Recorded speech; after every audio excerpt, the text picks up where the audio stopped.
Hello guys and welcome back to my channel. Today I am back with a new story that is messy, emotional and honestly a little painful.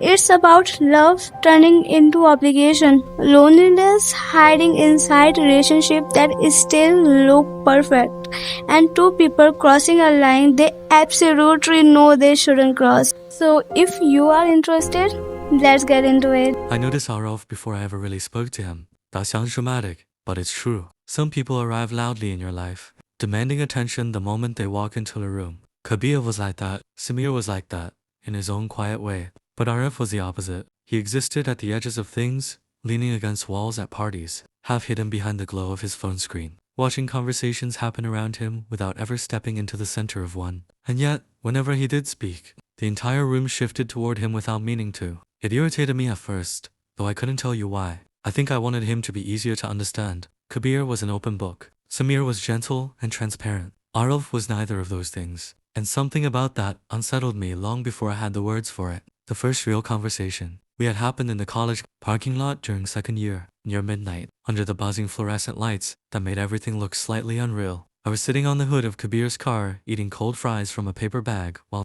Kabir argued loudly with security guards because he had parked illegally again. Samir sat beside me, laughing softly every time Kabir's voice pitched higher with indignation. Arav leaned against the driver's side door a few feet away, not smoking. He didn't smoke back then. I learned later, just standing there with his hands tucked into his jacket pockets, watching the chaos with the faintest trace of amusement. I called toward him eventually. You could help your boyfriend. Instead of watching him self-destruct, Arav turned his head slowly. His dark eyes met mine, and something about the way he held my gaze felt heavier than it should have. Why would I interrupt something funny? He asked, his voice low and dry. Samir laughed under his breath beside me. I looked at Arf properly for the first time, then really looked. Dark clothes, dark hair falling slightly into his eyes, an expression that was perpetually tired, like he carried a weight he never talked about. There was always something restrained about him, as if every emotion had to pass through several locked doors before it could reach his face. You're meaner than you look, I told him, pointing a fry in his direction. Arav's mouth twitched almost imperceptibly. You're louder than you need to be. See? I gestured dramatically. Kabir finally escaped the security guards and threw himself into the back seat with a groan. Baby, he complained to Arav, reaching out to grab his hand. Nobody respects me. That's because you behave like a raccoon. With a credit card, RF said, but his fingers closed around Kabir's automatically, a reflex born of years together. Samir burst into helpless laughter beside me. Even I laughed. Kabir stared at his boyfriend in theatrical betrayal. You used to be nicer when we first started dating Arafs. The expression changed after that sentence. Barely, almost invisibly, but I caught it. Something softer flickered in his eyes for half a second before disappearing again. You were nicer too, he said quietly. It was such a small moment that nobody else noticed it, but I did. The sadness beneath the joke, the familiarity, the exhaustion of two people who had loved each other for so long they had forgotten how to be new. I remember watching Arav through the rearview mirror during the drive home afterward, while Kabir sang horribly to old songs in the passenger seat. Arav looked out the window most of the ride, his fingers tapping absently against his thigh while city lights washed across his face in waves of golden shadow. Once, Kabir reached over without looking and tangled their hands together. Arav held on instantly, reflexively, like muscle memory. Something about that stayed with me longer than it should have. Samir asked me, 3 months into our relationship, if I believed in soulmates. We were lying on the floor of his apartment, surrounded by takeout boxes, the windows fogged from the cold rain hammering softly against the glass outside. His head rested on my chest, and I was playing absent-mindedly with his hair, the way I always did when we were alone, and the world felt far away. No, I answered honestly. That's such an emotionally unavailable answer. You still date me, Samir smiled faintly against my shirt. Unfortunately, silence settled comfortably after that. Samir always made silence feel safe. That was rare for me. Most of my life, silence had felt like waiting for abandonment. Like any pause in conversation was a countdown to someone realizing I wasn't worth the effort. But with Samir, quiet moments never demanded performance. I didn't have to be funny or charming or endlessly entertaining. I could just exist, and he would hold me like that was enough. He loved me even when I had nothing to give him. Maybe that's why the guilt became unbearable later. Because Samir trusted me so completely that it felt impossible to imagine hurting him until I already had by final year. The four of us existed together almost constantly. Study sessions that turned into takeout dinners, coffee runs between classes, weekend parties where we always ended up in the same corner, gravitating toward each other like we had our own gravity. Group projects where Kabir did absolutely nothing and complained the whole time. Everybody joked that we acted like an old married friend group already. Kabir loved it. More disgustingly domestic, he announced proudly one night while cooking instant noodles in our shared apartment, wearing an apron that said "Kiss the Cook" in glittery letters. I'm deleting all dating apps. Forever. You haven't been single in 3 years. I reminded him from the couch. Exactly. Successful. Samir snorted quietly while setting plates onto the table. Arav sat near the counter, scrolling through his phone, looking up only when Kabir nearly set the noodles on fire. You... No, I said suddenly, pointing at Arav. I still don't understand why you even like us. Arav looked up slowly. His gaze traveled across my face with that unreadable intensity he always seemed to carry. I don't, he said flatly. See? I leaned towards Samir, with exaggerated offense. He hates me. No, Arav corrected calmly. He just exhausts me specifically. Kabir nearly choked on his laughter. Holy shit. I stared at Arav in mock indignation. What did I ever do to you? Arav held my gaze for a second too long before answering, his voice quieter than before. You make every room louder when you walk into it. The thing was, he didn't sound annoyed. He sounded aware, like he noticed me too much already. That should have warned me, but I didn't know how to read warnings back then. The trip happened in September, right before mid, when the semester felt heavy and everyone was running on too little sleep. Kabir booked a lakeside cabin for the 6 of us, our friend group, plus 2 others, because he claimed everybody was emotionally deteriorating from academic oppression. Samir almost skipped it. He had a fever the day before we left, and I remember standing in his apartment kitchen while he packed clothes slowly into a duffel bag, his movements sluggish and careful. You should stay home, I told him, leaning against the counter. I'm okay. You sound like tuberculosis. Samir rolled his eyes softly. The gesture is so familiar it made my chest ache. You just want me there because you hate sleeping alone. True. He smiled then. God, that smile. Soft enough to make guilt feel impossible. Warm enough to make you believe you deserved it. You're clingier than you pretend to be, he murmured, reaching up to fix the collar of my hoodie, his fingers brushing my skin with the absent-minded tenderness of someone who had touched me 1,000 times. I kissed him quickly before answering. It was just a brief press of lips, the kind of casual affection that comes with months of closeness. And you like it, I said. Samir's cheeks pinked instantly. Maybe. I think about moments like that constantly now. How ordinary they were. How safe. How I had no idea that everything was about to shift beneath my feet. The cabin sat near a black lake surrounded by pine trees and fog that never quite lifted. It looked isolated enough to belong inside a quiet, melancholy film, the kind where people go to escape and end up confronting everything they were running from. Kabir loved it immediately. This, he announced while dragging bags inside, is where a friend group either bonds forever or discovers we secretly can't stand each other. Arav carried most of the luggage silently while Kabir talked nonstop beside him, and watching them together that weekend felt strange in a way. I couldn't immediately know, not wrong, just slightly disconnected, like they moved around each other from habit instead of instinct.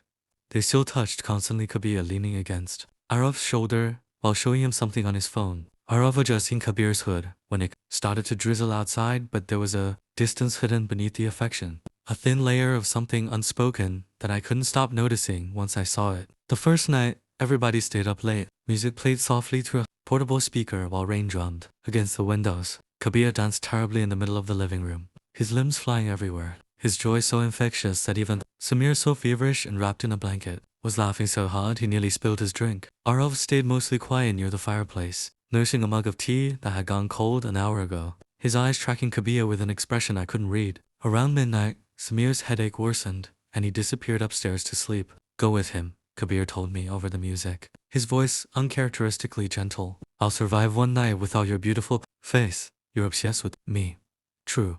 I headed upstairs eventually, but Samir was already asleep by the time I reached the room. He was curled beneath heavy blankets, his breathing slow and even, his face peaceful in the dim glow of the bedside lamp. I stood there for a long moment, watching him. There was something painfully trusting about the way he slept, like he believed nothing bad could happen while I was near him. My chest tightened. I brushed the hair gently away from his forehead, a gesture so tender it surprised me. And then I left the room again because suddenly I felt restless, too restless to sleep, too full of something I couldn't name. Downstairs, the cabin had quieted. The music was off. The others had gone to bed. Empty cups littered the coffee table, and the fire had burned down to glowing embers. Through the glass doors leading to the back deck, I saw a figure standing alone in the darkness. I knew who it was before I even opened the door. The night air was cold and clean, carrying the smell of wet pine and distant rain. Arav stood at the railing, hands braced against the wood, staring out at the black lake that stretched endlessly beneath the cloud-covered sky. He wasn't smoking. He didn't do that anymore. He'd quit months ago, though the habit still clung to him, in the way he sometimes fidgeted with his fingers. Tonight he was perfectly still. You know, I said, stepping out and closing the door softly behind me. Standing alone in the dark makes you look like you're in a music video about heartbreak. Arav didn't turn around. And what makes you qualified to analyze my aesthetic? I watch a lot of films that earn the faintest twitch at the corner of his mouth, visible even in profile. I leaned against the railing beside him, close enough to feel the warmth radiating from his body in the cold air, far enough to pretend I wasn't aware of it. The lake was a void below us, featureless and deep, and for a long moment neither of us spoke. The silence felt strangely comfortable, the kind of quiet that doesn't demand anything from you. Arav broke it first. Samir, a sweep. Yeah, he's good for you. I looked sideways at him. His profile was sharp against the dim porch light, his expression unreadable. That sounded weirdly sincere, I said. Arav shrugged slightly, a small movement of his shoulders. He makes you calmer. My pulse skipped unexpectedly. You noticed that? Hard not to. The way he said it made something shift beneath my ribs. A subtle rearrangement of everything. I thought I understood about the distance between us. I laughed softly to cover it. Kabir says you secretly hate me. Arav finally turned his head. Then his dark eyes met mine, and in the low light they looked almost black, endless and unreadable. Kabir says a lot of things, he murmured. So you don't hate you? He studied my face for a moment that stretched just a second too long. I think you try very hard to make people love you. The sentence landed like a stone dropping into still water quiet, but the ripples spread everywhere. I stared at him, my throat tightening. What's that supposed to mean? Arav turned back toward the lake, his fingers curling around the railing. You joke whenever conversations get too serious. You perform whenever people stop paying attention to you. You make yourself entertaining before anyone can decide you're disappointing. His voice was calm, clinical almost, but there was no cruelty in it. Just observation, just recognition. My chest felt too tight. No one, not Kabir, not Samir, not anyone had ever spoken something so accurate about me to my face before. You think you know me? I asked, and my voice came out quieter than I intended. Arav's expression shifted. Something almost regretful appeared in his eyes, a softness that looked foreign on his usually guarded face. No, he said, I think I recognize you. Silence crashed between us after that. Heavy, charged. The rain had stopped, but water still dripped from the roof, a steady rhythm in the darkness. I should have walked back inside. I should have gone upstairs, climbed into bed beside Samir, and forgotten this conversation ever happened. Instead, I asked, and what exactly do you recognize? Arav stared out at the lake for a long time before answering. The exhaustion, he said quietly. You act like you're afraid people will stop loving you. The second you become difficult, the second you stop being charming, the second you need something instead of giving it. His voice dropped even lower. I know what that feels like. My chest ached. It was such a simple admission, but it landed with the weight of something much larger, the kind of understanding that only comes from someone who has lived the same quiet desperation. Kabir loves you, I said, and the words felt fragile in the air. Arav smiled, but there was no humor in it. Kabir loved me best when I needed saving. I frowned. What does that mean? He rested his elbows on the railing, his shoulders dropping slightly, as if he was finally letting go of something he'd been holding for too long. When we met, I was angry at everything. My family, myself, the way the world worked. I didn't know how to be soft. I only knew how to fight. His voice stayed calm, measured, but I could hear the old exhaustion buried beneath every word. Kabir thought it was charming at first, then tragic, then fixable.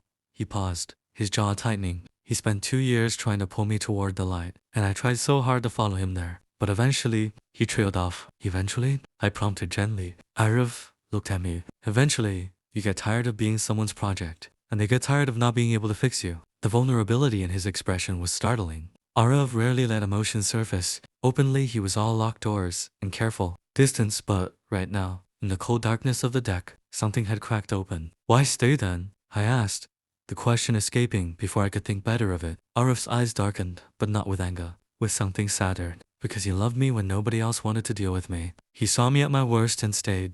His voice dropped to barely above a whisper. You don't walk away from that, even when you know it's not working anymore. Even when you know you're holding on out of guilt and gratitude and history instead of what you should be holding on to. That answer lodged somewhere deep inside my chest, a splinter I couldn't remove because it was an obligation keeping him tethered to Kabir. It was the weight of being loved when you felt unlovable, the terror of leaving someone who had seen your darkness and not run. That sounds so lonely, I whispered. Arav stared at me strangely after that, almost intensely, like I'd said something that reached past his defenses and touched something raw. Yeah, he admitted, his voice rough. It is. Neither of us realized how dangerous the conversation had become until much later. At the time, it just felt honest. Too honest. The kind of truth you only speak in the dark to someone who already knows the shape of your silences. We stayed outside for nearly an hour, talking softly while the world slept around us. We talked about graduation, about the future stretching out like an uncertain road, about families and childhoods and the things we'd never said out loud. Arav admitted he used to get into fights constantly during school because anger felt easier than sadness because breaking things was simpler than feeling them. I admitted I hated being alone because silence made me replay every relationship in my life, searching for the moment I had inevitably been too much. The more we talked, the more unsettlingly familiar he began to feel, like someone I'd known much longer than 3 years, like someone who had been walking parallel to me for a very long time without either of us noticing. At one point he asked, his voice barely audible over the dripping rain, "Do you ever feel guilty when people love you?" I laughed, but it came out hollow. Constantly. Why? The question was immediate, genuine. He turned to face me fully, and the intensity of his attention made it hard to breathe. I swallowed hard before answering, because eventually they realized I'm more selfish than they thought, more complicated, harder to keep. Arav went very still. That's not what Samir sees. Samir sees the version of me I want him to see. And what version is that? I looked down at the railing, at the water beating on the old wood. Someone easier to love. Someone who doesn't need too much. Someone who won't become a burden. Arav was silent for so long that I finally looked up. His expression had shifted into something. I couldn't name, something fierce and sad and terribly, terribly tender. "You know what your problem is?" he asked, his voice quieter than ever. "What? You think love has to be earned constantly, like it's a debt you're always paying off. Like the moment you stop performing, people will realize you're not worth the effort and leave." My chest tightened until it was hard to breathe. "And you," I whispered back, my voice shaking slightly, "think love means owing somebody your entire life, like you're not allowed to leave because they loved you when you were hard to love." Arav inhaled sharply. I watched something fracture. Behind his ice wall I hadn't even known was there, crumbling in real time. For a long moment, neither of us moved. The world felt very small, just the two of us, the dark lake, the dripping rain, and the space between us that had suddenly become electric. That was the moment everything changed. Not because anything happened, because nothing did end. That was precisely the problem. The tension didn't break. It just hung there, suspended, waiting. I realized, with a cold rush of clarity, that the distance between us had stopped feeling safe. It had started feeling charged, dangerous in ways I didn't know how to control. "We should go inside," I said, but I didn't move. "Yeah," Arav agreed, but he didn't move either. We stood there for a moment longer, the air thick with everything unspoken, and then he pushed himself back from the railing. His shoulder brushed mine as he passed, just barely, just for a second, and the contact sent a shiver through me that had nothing to do with the cold. I stayed on the deck for a long time after he left, staring at the black water and trying to figure out when exactly the ground had shifted beneath my feet. I couldn't find the moment. That was the terrifying part. It hadn't happened all at once. It had been happening for years, in small glances and sharp remarks, and the way he always seemed to notice me when I was trying hardest to be noticed. And now I had to go back inside, climb into bed beside Samir, and pretend I hadn't just had a conversation that would haunt me for the rest of my life. Inside, the cabin was silent. I crept upstairs and slipped into the bedroom where Samir was still asleep, his breathing soft and even, his face peaceful in the darkness. I lay down beside him, careful not to wake him, and stared at the ceiling, while my heart pounded with the weight of something I couldn't name and couldn't undo. Outside, the rain started again, soft and relentless, and somewhere in the cabin, a door closed quietly. I didn't sleep that night, and I knew, with a certainty that settled into my bones like cold water, that nothing would ever be simple again. Okay, so yeah, that was it for this story. Let's talk about the ending. So, the ending was a disaster waiting to happen from the very beginning. And honestly, that's what make this story hit so hard. The affair didn't start because Samir or Kabir were horrible partners. In fact, that's what make it worse. Samir loved Rohan gently. Kabir stayed loyal to Arav through some of his darkest moments. There wasn't a big villain here, just four people carrying different kind of loneliness. What really destroyed everything wasn't physical attraction first. It was recognition. Arav and Rohan saw the ugliest, most insecure part of each other and felt understood by them. And that kind of emotional intimacy can become dangerous really fast when boundaries stop existing. And like, but here, the uncomfortable truth. Being understood by someone doesn't automatically justify hurting other people for it. And I think the story knows that. It never romanticized the damage completely. Every tender moment between Arav and Rohan is shadowed by guilt, secrecy, and the slow collapse of trust. Okay, so educational moment here before we end, because I always like adding one. Emotional cheating usually start long before physical cheating does. Most relationships don't collapse in one dramatic moment. They collapse when people stop communicating honestly and start seeking emotional safety somewhere else instead of fixing what already breaking. And honestly, the scariest part of this story is that nobody meant to become the villain at first. So I need to know your opinion. Do you think Arav and Rohan was genuinely in love, or were they just protecting their loneliness onto each other? And do you think emotional cheating hurts more than physical cheating? Drop your thoughts in the comments. Subscribe if you want part 2. And I'll see you in the next one. Thank you so much for watching. Bye bye.